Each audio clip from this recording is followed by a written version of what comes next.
This is the new Mercedes AMG A45 and I want to know how it compares to the old A45, and if you've got one of these, whether you should sell it immediately and get one of these new ones instead. And to do that, I'm going to compare their performance. Power, come on! Test their brakes.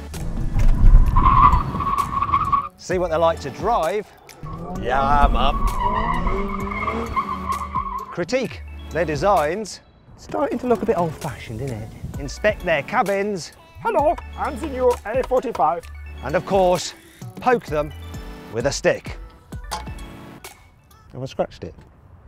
Now, before we get into that, make sure you're subscribed to this channel and hit that bell icon to turn your notifications on so you're alerted when we make a new upload so you don't miss any of our videos. And the more people that subscribe, the better videos we can do. The heart of this new Mercedes AMG A45 is, of course, its 2-litre 4-cylinder turbocharged engine. In the normal car, it has 387 horsepower and 480 Newton meters of torque. But in this S version, which is the one you want, it has 500 Newton meters of torque and 421 horsepower. Oh yeah. And of course, it's hand-built in Alphalterbach, in this case by a man called Mr. Giuseppe. This is not an Abarth, is it? It is a Mercedes. This old A45 also has a 2-litre turbocharged 4-cylinder petrol engine, only it has 381 horsepower and 475 Newton meters of torque. Now let's compare how these cars sound, starting with the old A45.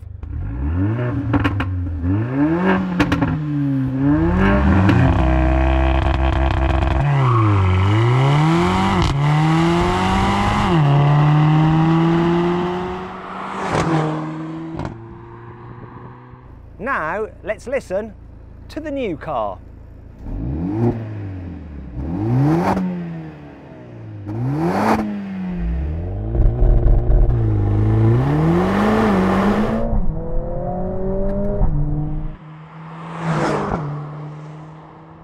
Which do you think sounds the best? Click up there on the pop-out banner to let me know. Personally, I actually think the old car sounds better. There is something special about this new A45.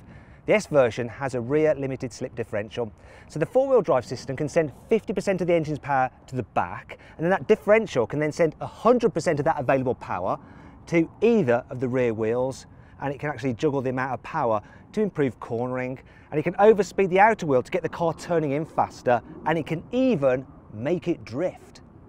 To put the car into drift mode, you put the drive select into race.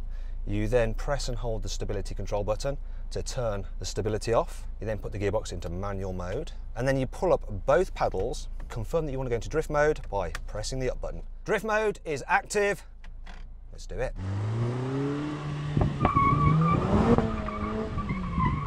It definitely drifts. So one of the main differences about this system compared to a rear-wheel drive car is that you actually turn more into the corner to make it skid, because then it sends power to the outside rear wheel and it sends you more sideways. An AMG should always be able to go sideways. Yeah, mum. Drift king.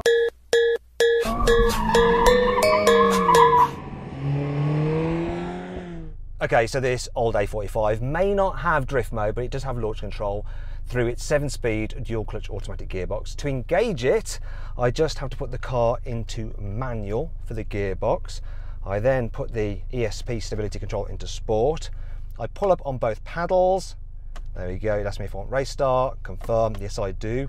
And now, we're good to go. Oh, it feels quick there. Come on.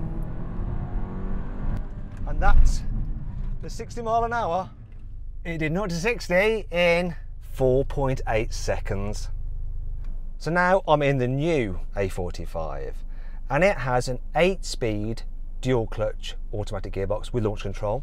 I want you to click up there on the pop-out banner to see if you can guess the time difference, if any, between this new car and the old car. Now to launch it's quite easy.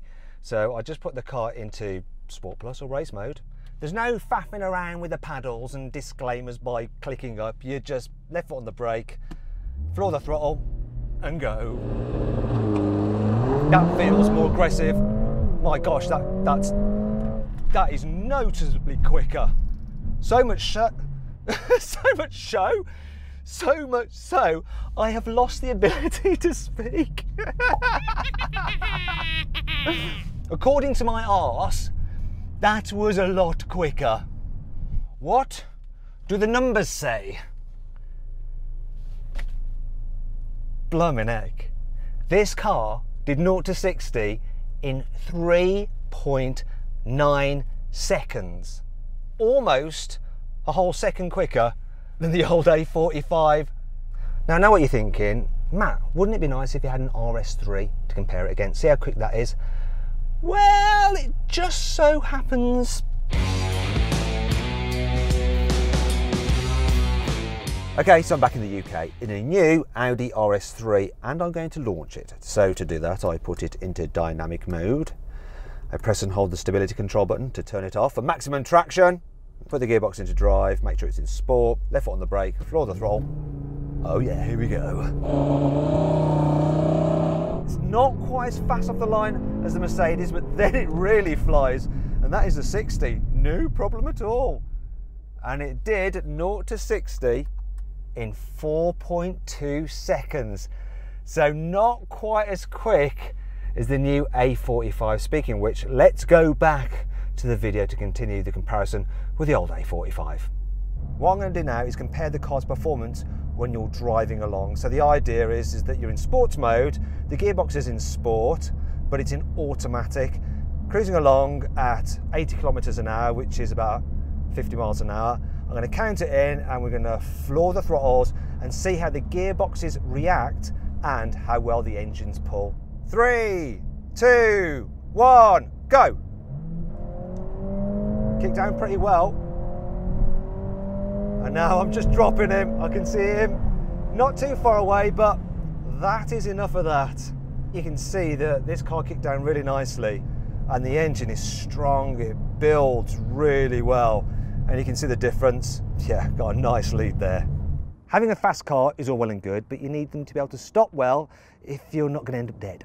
So both these cars have 330mm discs at the back, 350mm at the front, but the difference is that while this car has 4 piston calipers at the front, this one has 6 piston calipers. However, this car weighs 1,635 kilos, whereas this one is 1,555. So this new car is a whole man heavier than that one. So how will that play out? I've got my specialist timing gear again and I'm going to accelerate up to 50 miles an hour, then do a full emergency stop to see how long it takes each car to stop from 50. So let's start with the old AMG. Here we go.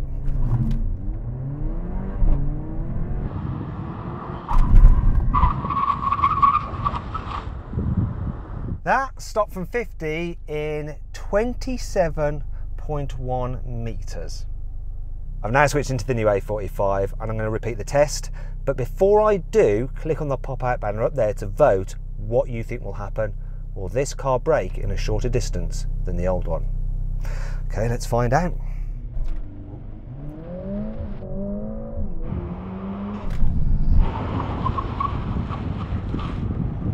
It stopped from 50 miles an hour in 26 meters, so 1 meter shorter. Now we need to broach the vulgar subject of money. So back in the day, this old A45 was £42,000.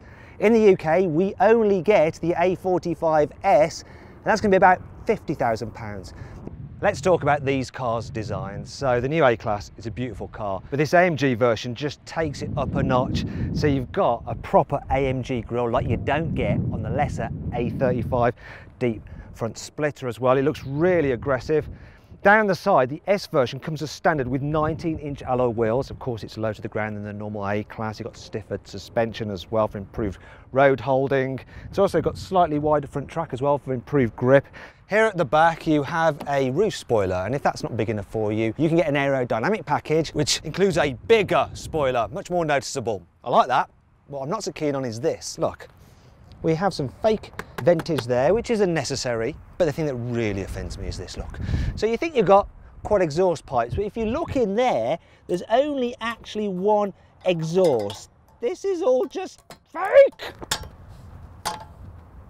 Have I scratched it? It deserved it. In fairness to the new A45, it looks like it copied the fakery from the old car, as I'll demonstrate now with the car stick of truth again. Look, it's got that silly exhaust thing going on, two pipes there, but actually there's just one deep inside, and this vent is fake as well. Now the rest of the design, the old A-Class, let's be honest, it was a smart looking car, but it just doesn't look as sleek. Also, I do really like the new AMG grille. Didn't at first, I preferred the traditional one, but when you look at it now, it's starting to look a bit old-fashioned, isn't it? The interior has aged even worse. I mean, look at it.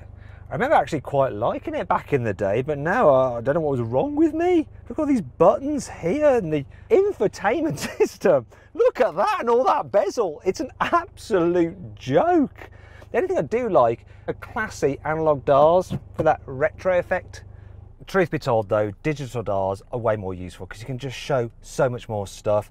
And this being the AMG has bespoke AMG dials, lovely, eh? And then you've got this wonderful infotainment system which just makes the one in the old car feel so archaic. So does the whole interior design. It's super cool. Quality is way better. For instance, the seats, they are just awesome, and things just feel nicer to touch, apart from one, and that's the gear selector. The one in the old car is kind of solid, but it's not actually as useful because it's down here, and it's just much easier to use this one up here because it's only a steering column. This is such an improvement. For a small sporty car, it's actually all right in the back. As you can see, I've got a decent amount of room. I like the fact that it's brightened up by this yellow stitching, but my favourite thing is this. Look, you've got a sort of smiley face there, you can make talk. Hello, I'm the new A45. I am a fun car to drive. Let's move on to the boot. So, it has a nice square usable shape, and it has 370 litres of load space, which is all right. What's less all right is the old car's 340 litres of load space, but the most annoying thing about this car's boot is the way the rear lights just reduce the amount of space you've got to actually shove stuff in there. The old A45's back seats also aren't as good. This sloping roofline means that if the driver suddenly goes around a corner quickly, I'm going to smack my head off it and end up with concussion, and I can't even cheer myself up by playing with a smiley face. Look, it just doesn't work. Obviously, practicality does matter with a hot hatch, but not as much as how it makes you feel when you drive it. So here in the old A45, and it's quick. You can cover ground very fast in this car, but there's just something a little bit detached about it, a little bit aloof. You don't feel fully involved. Good, but not quite good enough. Jumping out of the old A45 and into this new one, it's almost like I had concussion from doing that demonstration and banging my head earlier in the review, and it's now cleared, and I've once again got full control of my senses because I can just feel so much more through this car, more through my hands through the steering wheel, more through my feet through the brake pedal, more through my bottom through the seat and through the chassis. It is just the more involving car. Then there's the engine. So it's not quite so boosty, yet it revs higher, and peak torque comes in later, and that encourages you to really give it a jolly good thrashing, which I like about it. Overall, this is definitely a more fun car to drive. It can't quite deliver the same level of and giggles as the rear drive BMW M2 competition, but I just trust it so much more on a road like this, where my life could very much be in danger. It just goes like an absolute beast. Now, when you're not in the mood for hooning around, it's actually all right. So this one has the adaptive dampers, press a button, and it softens them up so it's nice and comfortable. My only real complaint when cruising in this car is that you get quite a lot of road noise from the tyres. Now you're probably thinking, Matt, I do not give a toss about that stuff. What I really want to know is what the car is like on track. Well, I'm actually quite close to Harama Racing Circuit, and earlier today I actually drove this car on track, and so here's a clip of me driving on circuit for some insights into what it felt like. Oh. power, come on!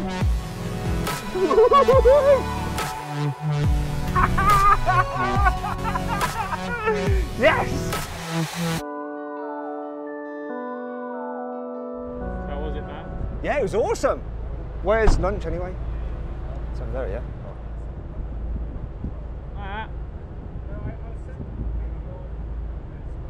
Matt? Now I was being a little bit flippant with that last segment, but I was just trying to sum up the fact this car, it doesn't really need any words to describe it. I remember when this old one came out, I was amazed by it, but this thing just moves the game on by quite some margin. It is an awesome hot hatch, and if you've got one of these, sell it now and get one of them. And that's all I have to say on the matter.